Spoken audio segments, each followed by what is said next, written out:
Orang Kristen, apa boleh mengikuti budaya dan adat istiadat?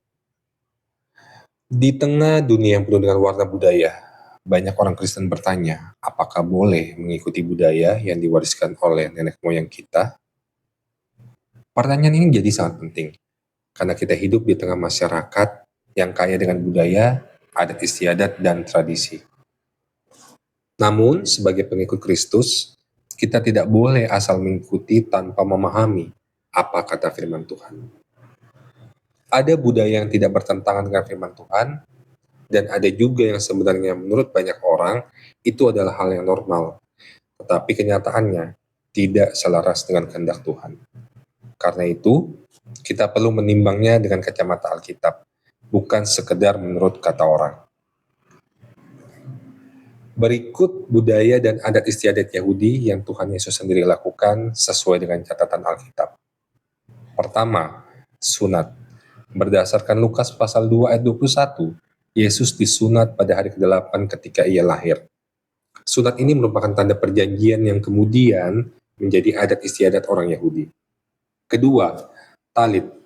Berdasarkan Matius pasal 9 ayat 20, Yesus sendiri menggunakan jubah atau selendang doa orang Yahudi yang disebut talit, dengan jumbai di keempat sudut kain yang disebut tzitzit. Jadi talit dan tzitzit ini merupakan simbol identitas orang Yahudi yang digunakan pada saat ibadah atau pada saat pesta maupun dalam kehidupan sehari-hari. Ketiga, adat pernikahan Yahudi.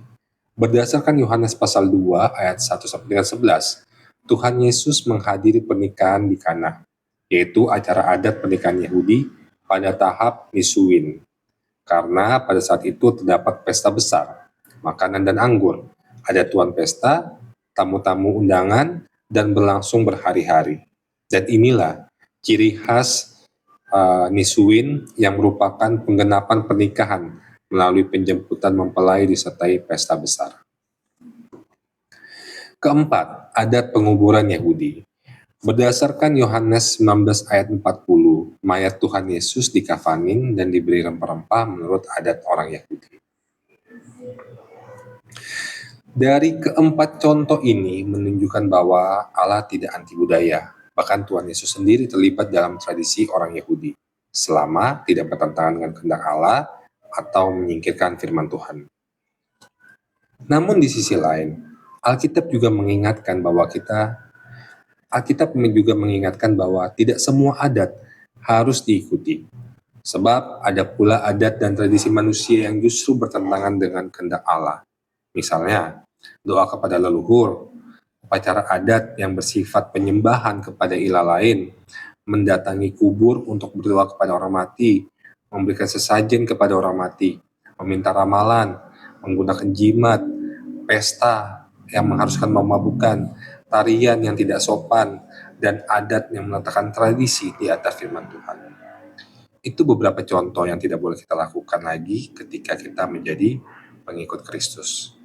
Karena itu, sementara kita meneladani Yesus yang menghargai budaya yang benar, kita juga dipanggil untuk menolak adat yang menyesatkan, membelenggu, dan bertentangan dengan kebenaran firman Tuhan. Firman harus tetap menjadi ukuran tertinggi untuk membedakan mana tradisi yang layak diikuti dan mana yang harus kita tinggalkan. Contoh terakhir, yang harus kita waspadai adalah tradisi keagamaan. Tradisi keagamaan dapat menjadi berbahaya ketika ditempatkan setara atau bahkan menggantikan firman Tuhan. Pada zaman Yesus, para pemimpin agama menambahkan banyak aturan, sehingga membingungkan banyak orang.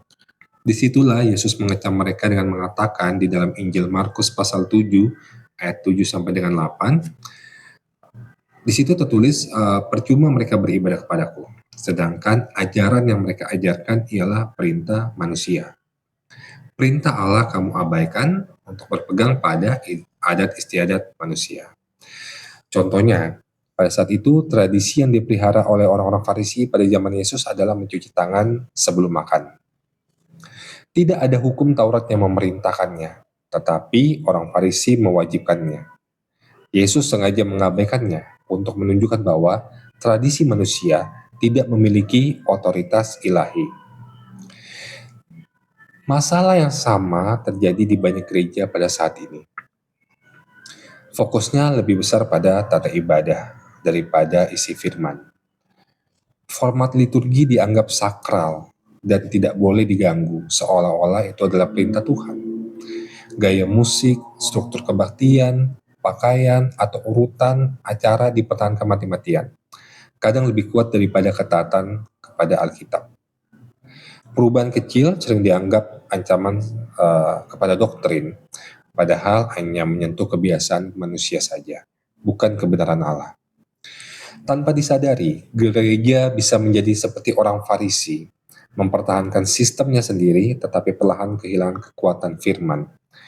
Ketika cara ibadah menjadi lebih penting daripada isi ibadah, maka tradisi mengambil tempat otoritas firman. Padahal, firman Tuhan selalu membawa pembaharuan, koreksi, dan transformasi. Jika hati kita terlalu terpaku pada tradisi, baik liturgi, denominasi, maupun metode, kita menjadi tertutup terhadap pekerjaan Roh Kudus. Tuhan ingin terus membentuk kita, tetapi tradisi sering membuat gereja tidak mau berubah. Apa yang dapat kita simpulkan? Jadi tradisi bukan masalah selama tidak menggantikan firman Tuhan. Yang menjadi bahaya ketika tradisi manusia dianggap sama tingkatnya dengan firman. Menentukan benar salahnya ibadah, menjadi standar kesalehan, atau membuat gereja menolak kebenaran firman yang menegur. Yesus menunjukkan bahwa yang mengikat adalah perintah Allah, bukan tradisi manusia. Gereja masa kini dipanggil untuk kembali kepada inti, yaitu firman Tuhan sebagai pusat ibadah, bukan hanya format ibadah.